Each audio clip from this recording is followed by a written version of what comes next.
Yes, guys, welcome to Be Real Boxing. Errol the Truth Spence is facing off against Terence Crawford. So, Errol Spence, who is a career welterweight, is a southpaw. And obviously, the main strength that he's got in this fight is his power. Okay, now we've got many different power punchers in boxing. Okay, we've got the likes of Deontay Wilder in the past. If you look at somebody like Julian the Hawk Jackson, you look at fighters like George Foreman. Does Errol Spence carry that sort of power? No, he does not.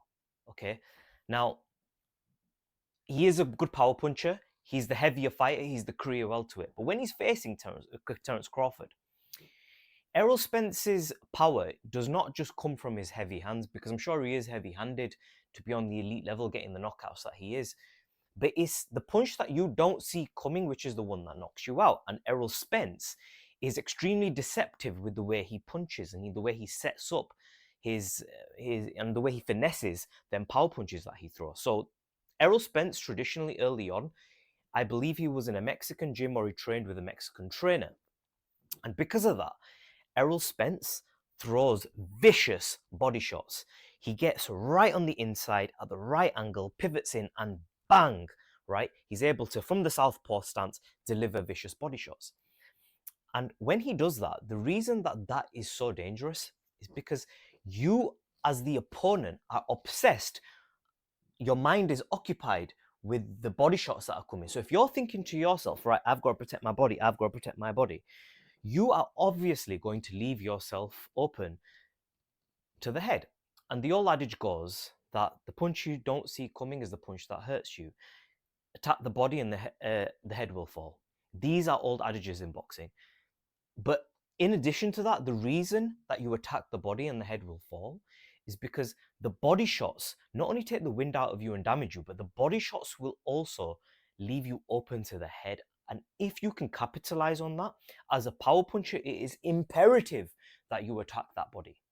Because as a power puncher, if you're loading up to the head, what you're going to do, you're going to load up, you're going to miss. You're going to load up, you're going to miss. And what's going to happen when you face a boxer, somebody like Terence Crawford, he's going to come back, bang. He's going to counterpunch you. He's going to make you miss by an inch, and he's going to counterpunch you. But Errol Spence, he's a methodical and intelligent power puncher. His punches are very short. His mechanics are perfect. So Errol Spence under Derek James has learned the perfect mechanics of how to deliver power punches. He delivers them short on the inside, and you can't see it coming. But let me explain something, right? So if you watch Errol Spence punch, okay, because it's not just the inside, it's also the outside punches that he throws. If you look at my back over here, if you can see it, what you'll see Errol Spence doing, which a lot of fighters don't do, I bet you never heard of this, is the scapula. Okay, so when you're punching, what you're doing with your scapula will have a large determining factor as to how much power you can generate in your punch. So if, for example, I'm throwing a jab from here, right, and I just throw the jab there, okay, there's other dynamics that are going to the punch, such as punch from the leg. But if I rotate the shoulder back a bit, I'm not telegraphing that much. See, I'm only moving, my hands only moving back from here to here. But if I throw the jab from here, right, with the scapula involved, right, I'm going to get more power in my jab. Whereas if I just throw it from here, I mean, you're talking how much is my hand moving back? How much more am I actually telegraphing it? Not much. But the same applies to the right hand, right? If you throw a right hand from here, you're not going to generate that much power. If you put that shoulder back a bit with the scapula, the more you put it back, you don't have to put it fully back, just put it a little bit back, you're going to get more leverage in that punch there. And if you look at Errol Spence's technique, he focuses on the mitts with Derek James in perfecting the mechanics of the punch. And he also does it in a fashion where he's not telegraphing it as well. Okay, so his mechanics of how to throw from the foot, you can't see my legs, right, but from the foot, the generation of the power from the foot through the torso, digging the body shots, digging the head shots, uppercuts, is perfect. Okay, and that's where he's generating his power. Now, it's not just that. When Errol Spence attacks from the southpaw stance, Errol Spence's attacks, they aren't solely on the liver, the kidney, the heart, the lungs, your organs and your bone structure, everybody. It's not just that. He's also attacking your arms and your shoulders. And he will wear you down in the course of a fight. And not only does he wear you down physically, he also wears you down mentally. Because what he does is he has a very good high guard and his defense is the feet. So what he will do is if you try to hit him, he will move back just slightly, maybe by a couple of inches, 2-3 inches, just to make you miss. But then he'll carry on walking you down, make you miss, continue walking you down, parry your punches, and he'll walk you down and he'll follow you around that ring. He'll cut off the ring and he'll attack your body. So in the midst of this, your body's getting tired, your organs are getting damaged, your heart, your when I say heart, what I mean is by heart, I mean not physically, but your heart is wearing down. Like your heart is pumping, you're in a state of adrenaline in the fight, and with the opponent constantly walking you down, it's taking a mental toll on you. And then what's happening is you're getting tired moving around that ring and you're throwing punches to keep Errol Spence off you. And then in the midst of this, you've got this beast of a fighter who you know punches hard coming at you constantly, constantly, constantly. And then what Errol Spence will do, he'll throw to the body. All his energy, his eyes and everything will be on the body. He'll attack the body, not just on the inside, he'll attack it from the outside. And then he'll work on, his eyes will be there, his focus will be there. You will be preoccupied with the body. And then what does he do? Bang, up at the top. Similar to Canelo, but in a different, he's got a different background of boxing, does Spence. But it's the same dynamic, right? Attack the body, wear the opponent out, and then bang, come up at the top. So Errol Spence is a master at attacking the body and bringing it up to the top. The problem there is this. When you are facing a boxing master who has been described as the modern day Tommy Hearns in Terence Crawford, it's very different to fighting the opponents that Errol Spence has been fighting, because Terence Crawford is a master technician in that ring and he doesn't rely on upper body movement. He doesn't rely on head movement. He's got that as a third line of defense. But as I always say, Floyd Mayweather was a defensive master, not because of his shoulder roll, but because he was able to manipulate the fighter in front of him using his feet. He was very deceptive of range control. And Terence Crawford also is very deceptive of range control. What do I mean by range control? Muhammad Ali had it. The pullback counter. The reason the pullback counter is so effective, and Terence Crawford does it very well as well, is that when you are looking at an opponent, if you look at me here, it's very difficult to see. Obviously, we've got lighting here, but you don't know how far I am to you, how close I am, how far away I am. But I'm going to move back a little bit this way, and you can see actually how much I'm shifting is a good few inches. And it's boxing is a game of inches. Boxing is a game of chess and it's a game of inches. And if you can control the inches, because the reason it's a game of inches is because if you move by feet, if you move quite in a fashion that is,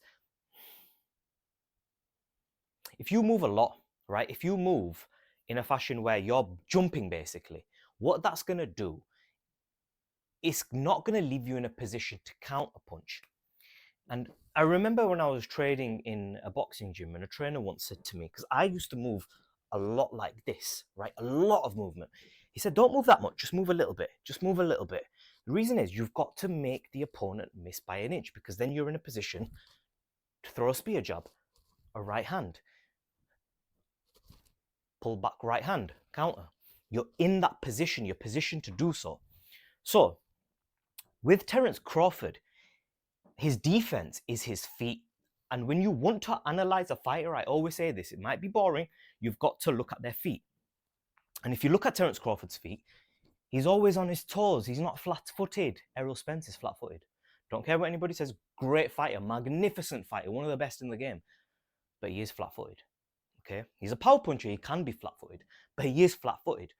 When you're facing someone like Terence Crawford, who has fantastic feet, who knows how to maneuver around the ring, and he's also got upper body movement, and he's got lateral movement. This is the other thing. Not only is Terence Crawford an amazing artist at moving back, he's also an artist at the pull. He's not just an artist at the pullback. He's also an artist when it comes to lateral movement, moving left to right. So he's got footwork going all the way around the ring, and he'll be able to rotate around Errol Spence. Errol Spence is a more straight up and down fighter. So when he's throwing his shots, he will attack you this way. And he knows how to use his feet to have lateral movement when he's hunting his opponent down. He does work on that, and he has worked on that with Derek James. But against somebody as astute as Terence Crawford in the boxing pugilistic science, The issue Errol Spence is going to run into instantly is that he's going to be trying to catch smoke, because that's what Terence Crawford is. When he's in that ring and he's on his A game, he is like smoke. You can't catch him. And as this fight plays out, and I think that what we're going to see is that Errol Spence Jr. is going to try to implement the strategy of walking his opponent down, jab, jab, body shot, jab, jab, body shot, attack the body, get on the inside, move on the outside, try and make Terence Crawford miss.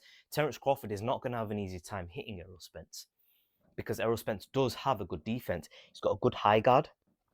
He blocks well to the body, and he uses his feet for his defense. But Errol Spence, okay, and Errol Spence is the brainchild of Derek James. And Derek James's philosophy is that boxing has evolved. I am a believer that when there is a proven technique, you can change it a little bit, but to reinvent the wheel is not something you should do, okay? But I believe Derek James is one of the best trainers in the world. Honestly, one of the best trainers in the world.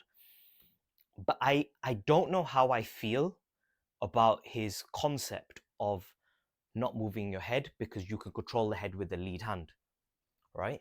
I don't know how I feel about that, because Errol Spence lacks head movement, and we haven't seen it exposed yet, but we may see it exposed in the Terence Crawford fight, because due to Errol Spence's lack of head movement and the high guard that Errol Spence implements when he's attacking his opponent leaves you one open to the body, and it leaves you open in the middle. So Terence Crawford can throw, because Terence Crawford has every punch in the book. But not just that. When you're talking in the ring, and you're actually in the ring, you're dealing with a live opponent moving around. This is going to be very difficult for Spence, because when Terence Crawford is maneuvering around that ring at high speed, because he's one of the few phenoms in boxing, an enigma in boxing, where he's genetically just gifted. He can throw at such wide angles and catch you literally from a punch like that so quick that other fighters can't punch like that. Other fighters cannot punch incorrectly and catch their opponents and hurt them the way Terence Crawford can. And only a few fighters in boxing can do that. But Terence Crawford is gifted. He has the ability. And I don't believe Errol Spence is as gifted as Crawford. This is the truth. I think Terence Crawford is a gifted athlete. And he has a lot of gifts. And he has a lot of natural boxing gifts that he was just born with. Speed, power, strength.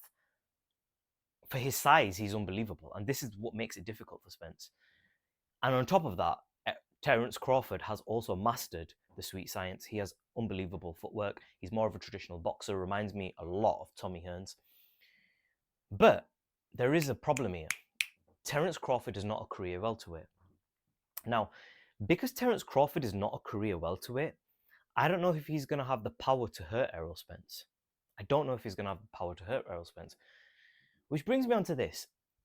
If Errol Spence is in this fight, he's implementing a good jab, and he's throwing it, and he's attacking the body, he's hurting Terence Crawford, because Terence Crawford is still a human. He's hurting Terence Crawford to the body. He's tiring Terence Crawford down with his arms, his shoulders. It's a high stakes fight. There's going to be a lot of adrenaline in this fight. There's going to be a lot of energy expended before the fight even starts from both fighters, regardless if they're elite or not. Errol Spence is going to be the fighter who maintains energy better through the course of the fight, because he's not going to be the one running backwards. He's going to be the aggressor. So he's going to be throwing shots, and he's a very fit fighter, is Errol Spence. I know he's had the accident, he's had the issues, but he's still a very fit fighter. He can output very highly in the ring when he wants to. So when you're looking at a fighter like Terence Crawford, who's going to be using footwork, head movement, trying to maneuver around the ring and outbox Errol Spence, what's the fight going to look like between rounds 7 to 12 if it gets there? What's the fight going to look like between the championship rounds? Because once we approach 7 to 12, you could start to see Terence Crawford gassing a little bit, because you could see the punches accumulating from Errol the Truth Spence. If Errol Spence is attacking the body, he's attacking. Remember, I told you, right? I said to you, Errol Spence will attack every part of your body and exhaust you. I know Terence Crawford is a phenom. I know he's a genetic freak of nature when it comes to boxing. He is, because he's just gifted. I'm not saying that I'm not taking away from his technical ability, but I'm saying he's gifted on top of that. But he's still a human, and he's facing another elite level fight who is also gifted. Not as gifted, but gifted. And when you've got to deal with all the punches accumulating, Crawford can be hurt. And this is the thing. Errol Spence is a career welterweight. He can fight at 154 legitimately. He would do well at 154. But can Terence Crawford fight at 154? I don't think so. I think he could, but it would be based on his skill and his speed, not on the power. He does not have 154 power, nor does he have a 154 chin, in my opinion. So that's an interesting factor, because Errol Spence can crack. We know he can punch. And Terence Crawford is not exempt from making mistakes. He can also make mistakes in that squared circle. But what's going to happen if he makes a mistake in the 12-round fight against Errol Spence? Fights like this very rarely stop in devastating fashion. They can do, but normally they go to points because both fighters are apprehensive. And this goes back to something that I want to bring up. When I was young, I went to an amateur fight, and it stuck with me, this thing. I went to the amateur fight, and it was held by one of my old boxing coaches, Sharky. Shout out to Sharky. And when I was watching the fight, I was watching the fights, the undercard, they were really giving it on the amateur fights. But then it got to one of the main fights, and these two are a bit more experienced. And what I noticed was the two fighters, because it was a high-stake fight, were apprehensive, and the referee had to tell them, get it on and start fighting. And this is what often happens in higher level fights. Is higher level fights, usually, because there's more pressure, you're extremely wary to not make a mistake, which decreases your punch volume. So unless consciously you're trying to increase your punch volume, it's going to be a lower volume fight usually. But that's not always the case, and it's difficult to say that that's going to happen here. But if it is a low punch volume fight, that will favor Terence Crawford. But on the flip side, it allows Errol Spence to put a lot of pressure on Crawford, to attack Crawford with the power punches and land the punch that matters and knock Crawford out. Personally, I find that very difficult. I think it's going to be a difficult ask for Errol Spence to knock Crawford out, and I am slightly edging towards Crawford. I think if Crawford wins this fight, I think it's on points. I do find it very difficult to believe that he can knock Errol Spence out. But it's a very interesting fight. I want you guys to leave a comment in the section below. Tell me about what you think about this fight. How do you think it's going to go? Who are you favoring? Do you think that Errol Spence can pull off? I think he's the underdog here, because I'm just a boxing. I'm not a boxing knowledge head, right? In terms of what's going on today, I am a, what do you call it? I forgot what the phrase is. I'm just a boxing. I'm not a boxing purist. I'm a boxing. I forget the term. Right? Someone leave it in the comment section below. Right? I'm a casual fan. I'm a casual boxing fan. Okay, but let me know what you think. Do you think Errol Spence can pull this fight off? Do you think Terence Crawford is going to do what I said?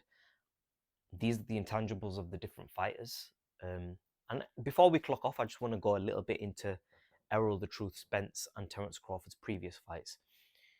The one fight that I remember of Errol Spence very vividly is the fight against Kell Brook. And I thought you saw Errol Spence at his best there, because he was in Sheffield fighting away from home and he won the belt. But if you look at that fight, not only did he break Kell Brook down physically, he broke him down spiritually, mentally, up until the point Kell Brook quit in the fight on his knees. Not easy to do. Terence Crawford, he knocked Kell Brook out in devastating fashion. I know there was a podcast, a talk show where Terence Crawford was on, saying that Errol Spence fought a damaged Kell Brook due to the eye socket that he had with Triple G. And I fought him and he was recovered. I don't believe that's the case. I think Errol Spence fought a better Brook than Terence Crawford did.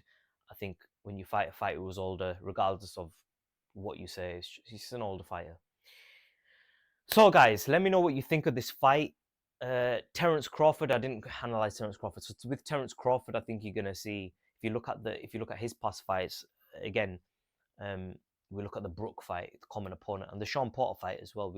If you look at the Sean Porter fights, I believe that both of them did a good job. I actually think Errol Spence did a slightly better job, but with Terence Crawford, he was able to negate a lot of Sean Porter's uh, strengths because he was just using the range better.